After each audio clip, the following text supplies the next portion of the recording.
Hi, guys. Welcome to my podcast where we talk about entrepreneurship, sustainability, and content creation. Today, I have a remarkable guest, Marc Mouaness. He is the co founder and CFO of Gordon PWC. Welcome, Marc. Thank you, Paolo, for having me. Thanks for coming. Thank you. It's a pleasure to be here on your podcast. Pleasure to have you. It's officially season 2 of the podcast. We're also going to gather a lot of thought leaders from the Middle East, so stay tuned. Follow us on YouTube and Instagram. So let's get started.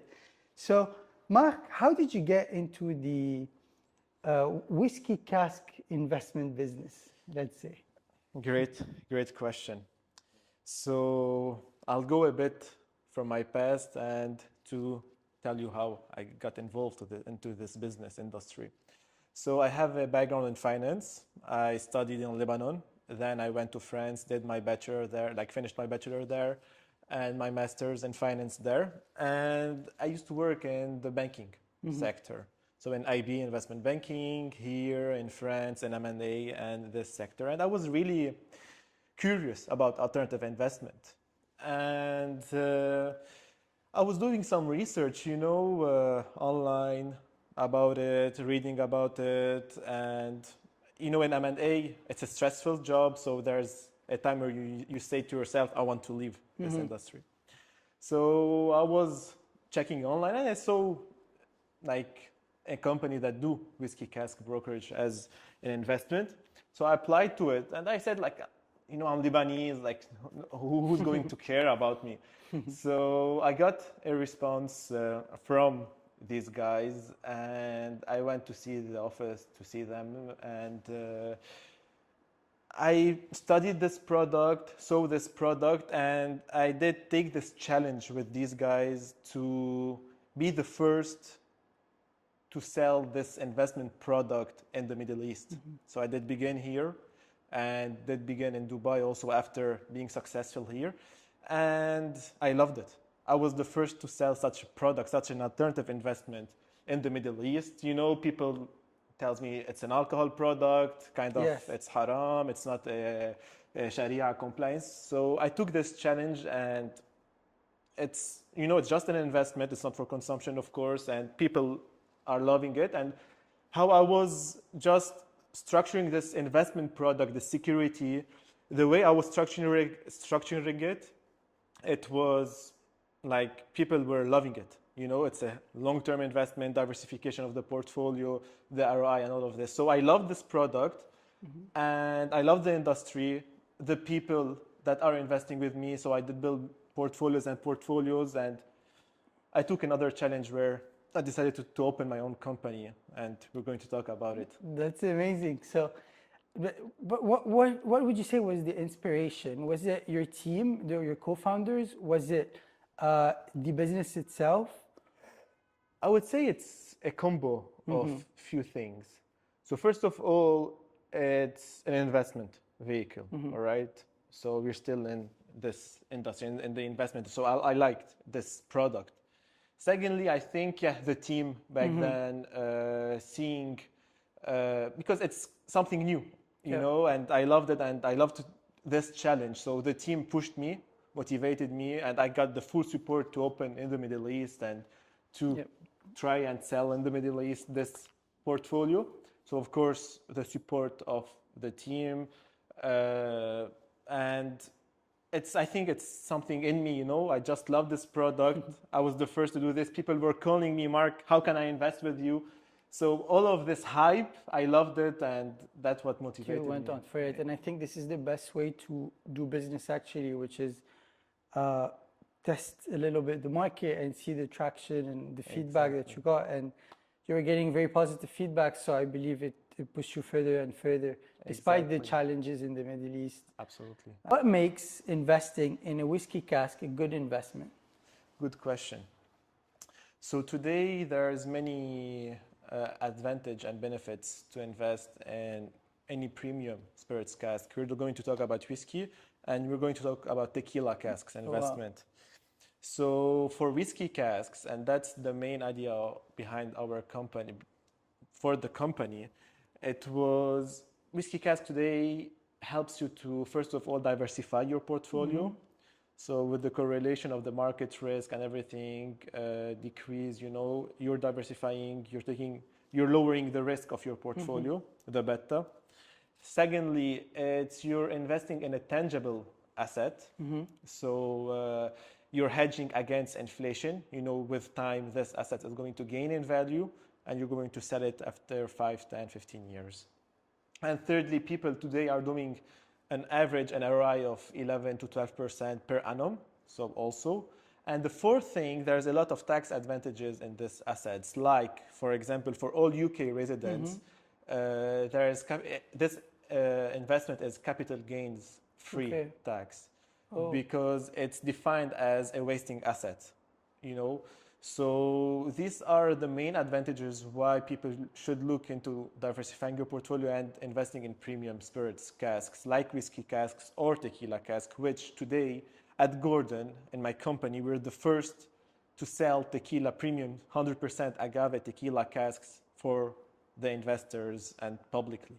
That's amazing. So two things when the investment happens from what I understand. First, I get to own the cask, and the cask appreciates in value over time. Exactly. And it also produces the alcohol, like tequila or whiskey as well. Kind of, So yeah. is it those three things? Is it like appreciation of the value of the cask itself, production of the thing, and like those two things actually are what makes it a good investment, Yeah. Or is it? So basically, today, for example, you buy the cask. You're the owner of this cask with the alcohol in it. Nice. Okay. So the distillery produced this alcohol, this liquid in the cask, and you're the owner. Paolo Khayat is the owner of this cask, numbered 1, 2, 3, 4. Nice. So it's owned by you, insured and stored in Mexico in a bonded warehouse, or for Scotch whiskey in Scotland in a bonded warehouse. Okay. So you're the owner of this asset. Of course, during the period of maturation, which that's the beauty of this investment, during the maturation, your asset is going to gain in value. Okay. Today in tequila, for example, you buy as a blanco. So it's a 0-year-old tequila, 0 month or up to 3 months old liquid in the cask. Then you mature it to reposato. So it's a 1-year maturation process. Okay. Then between 1 year and 3 years, your liquid is called añejo, which is more premium than blanco and reposato. Then after 3 years, it becomes extra añejo, which is today the most premium liquid in tequila, for example. So you buy blanco at its lowest price and you sell extra añejo after 3 years at its highest price. So that's how you do your ROI, and we sell it for you after 3 years. Okay. But you said it was 10 to 11% yearly return, exactly, right? Okay. Exactly. Okay. In whiskey, that's the average return. In tequila, we're looking more into 13, 14% per annum. Because today, tequila is an emerging market. It's becoming more and more premium. It's the right time to invest in tequila. And why did we diversify our product into tequila? So we did a lot of studies. My partner and the co-founder, Samuel Gorder, went and lived in Mexico to go and study the tequila and agave industry. And it was fascinating. We did a study of 6-7 months to see if that's a good business model or not. So today at Gordon, we're the first to sell tequila casks for investment purposes. After a lot of studies, we're going to go through it, but it was one hell of a challenge to do it. Okay, my next question was, can you explain the process from when someone invests in a cask and when they can expect a return? But you just gave me an answer with, on average, it takes 3 years for the tequila cask to mature and resell, if I understand correctly. Correct. So, and for whiskey, is it the same or is it longer? Good question. Okay, so for whiskey, it's a way longer term investment than tequila. In whiskey, we're recommending 10 years to keep your cask. And that's why we went into tequila. Today, in the whiskey, we just get the market share of people that are looking into long term and that wants to sleep on an asset for 10 years or transfer ownership for their kids or just sell it after 10 years. And we had a lot of demand for people that want just to invest for 3 years and flip their cask and flip their investments. Yes. And that's where we did bring the tequila for investment, as a product. I get you. So we wanted not just the market share of people that is looking for long term, but also for investors and accredited investors that are looking for a term of 2 to 3 years of investment. So that's where tequila cask comes into place. So we study the investor, we see what's his objective, what's his vision, and if he's looking to a short-term investment, short to mid-term investment, to flip his cask to something really that is emerging today, that is becoming more and more premium. Today tequila is where whiskey was 10 years ago and where wine was 20 years ago. So today it's tequila time. George Clooney, Michael Jordan, all of Kendall Jenner, all of these big stars are investing in this market. And today we did bring this investment to the whole public, to all type of investors. So for me, I'm recommending people to invest into the tequila casks more than whiskey because people are a bit too late to the party for whiskey casks. Okay, we got you. It's a good analogy. So in every investment, there is a risk. What would you say is the risk in that investment? All right, so absolutely, nothing comes without a risk. And if someone's going to tell you, look, I have this investment at 0% risk, just don't invest with them. There is a few risks. So today, first of all, you're investing in an asset. And this asset, for example, the tequila casks, loses, of alcohol during this maturation process. You have something called angel share.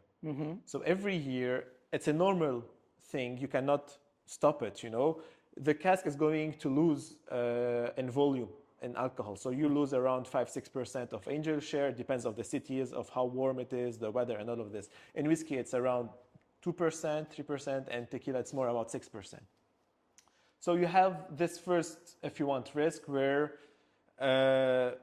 that's a normal thing where your cask is going to lose in volume. So today you invest in a 200 liters cask, in 3 years it's going to become 170 liters a cask, volume in the cask.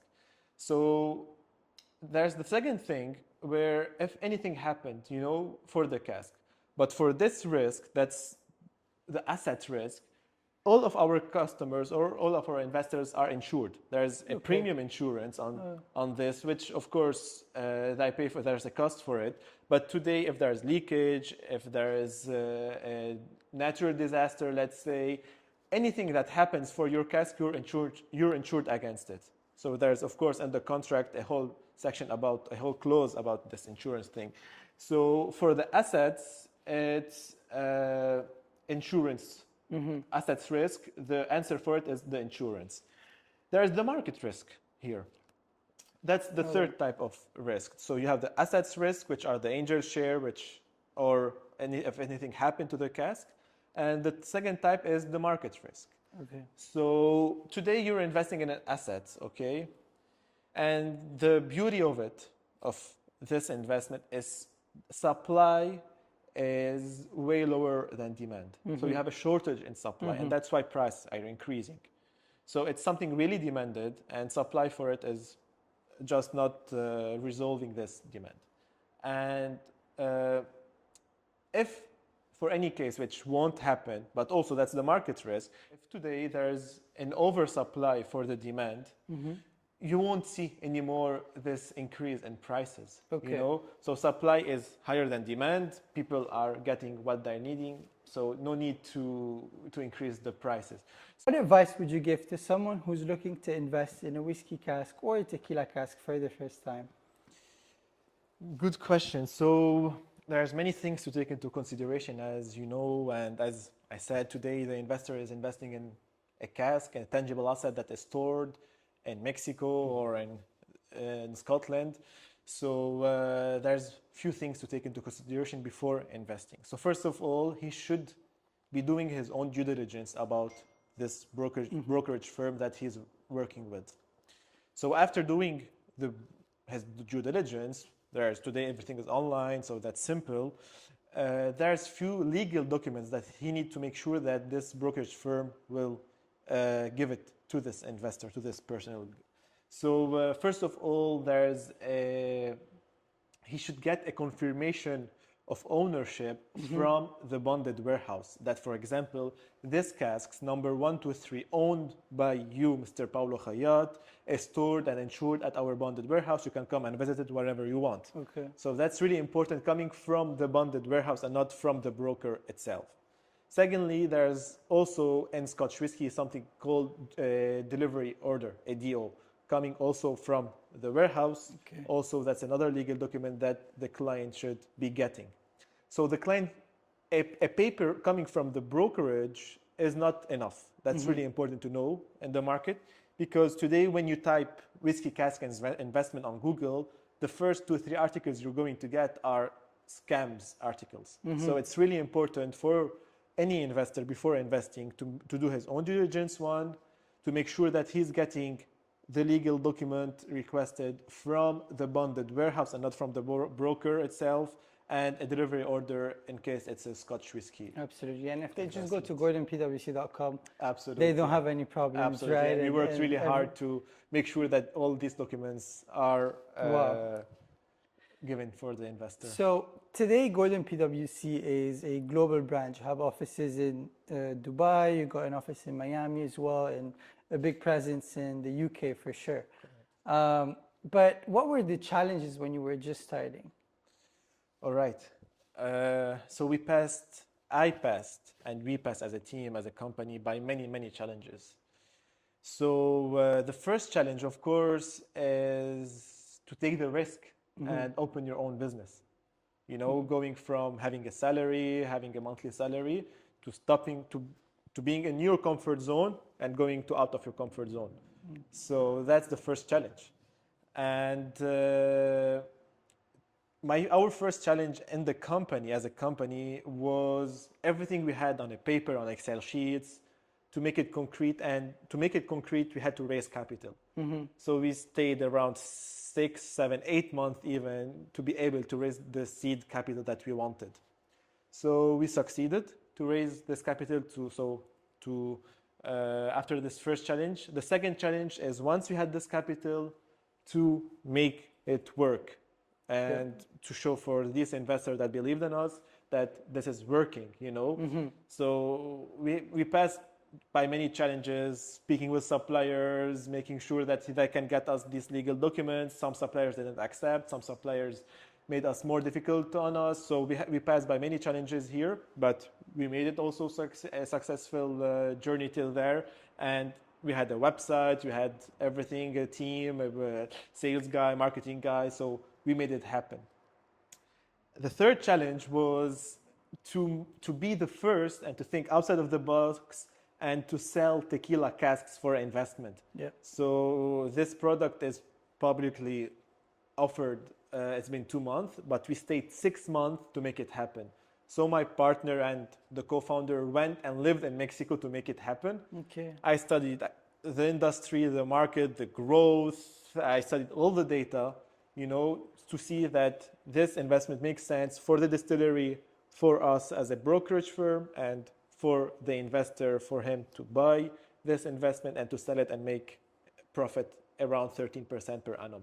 So when all of this made sense, we made contracts with distilleries, and today we are happy. I'm so happy to be the first to sell such a service, such a product, financial product for investors. Okay. And what's the most valuable lessons you've learned from all these challenges? Is to believe in yourself and what you're doing.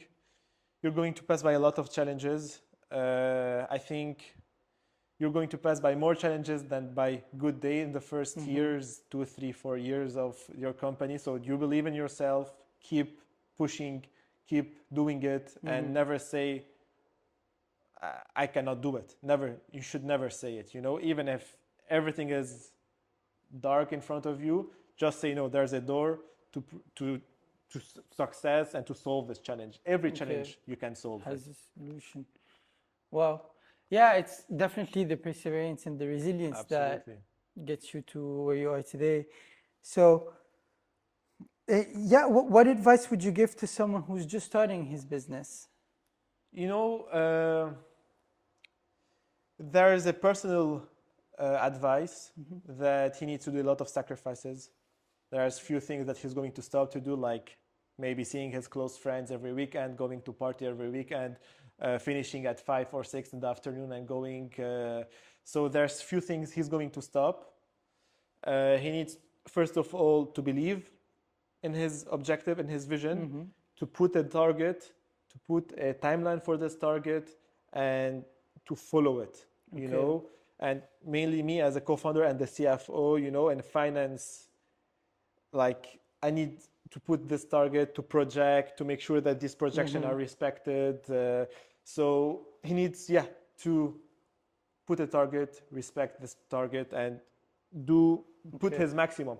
You know, not getting to this target is not a failure Yeah. at all. You know, if he did give his 100% and this guy knows that he gave his 100%, this is not a failure. I think Yeah. that he succeeded. It's a success. Exactly. So yeah, and of course for me, what also made me like I saw it in myself is to have a healthy routine. Yeah. You know, wake up early, sleep early, working and doing his workout, socialize. All of this is really important, you know, for the mental health and everything. So also that's really Great. important. And so finally, what's next for Gordon PWC? We're looking to grow. As you said, we have offices in Dubai to grow our team in sales and marketing mainly, and to grow in Miami also because the tequila market is going to boom there. So we're looking to grow organically in a healthy way. Today, of course, we are dreaming to become, for example, the JP Morgan of the bank industry, but in Cask's investment. But to get to this stage, I think we need to grow in a healthy way, organically, and to reinvest the money in the right way in the company. That's absolutely the best way to go for any business to grow organically and being sustainable. 100%. Exactly. So thank you so much for coming, Marc. That was Marc Mouaness, the co-founder and CFO of Gordon PWC.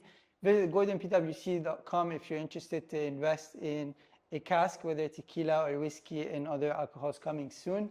Thank you so much. Please stay tuned for more episodes of my podcast. And yeah, that was it. Oh, follow Paolo Khayat on Instagram, TikTok, and YouTube. Thank you, Paolo. Thank you.